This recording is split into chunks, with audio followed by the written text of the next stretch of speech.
वाढत्या तापमानामुळे आधीच त्रस्त असणारे नागरिक विजेच्या लपंडावामुळे आणखीनच हैराण झाले आहेत. नवी मुंबईतील ऐरोली घनसोलीसह इतर शहरात भारनियमनामुळे सतत वीज पुरवठा खंडित होत असल्याने नागरिक त्रस्त आहेत.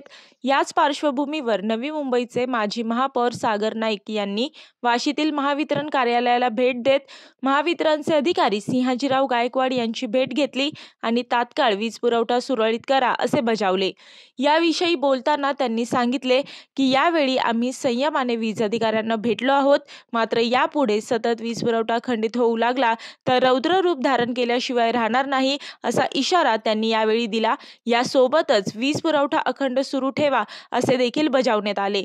तसेच वीज पुरवठा अखंड सुरू ठेवण्यासाठी महावितरणला लेखी निवेदनही देण्यात आले आहे. मी वर्षा काटेकर, योद्धा न्यूज, नवी मुंबई.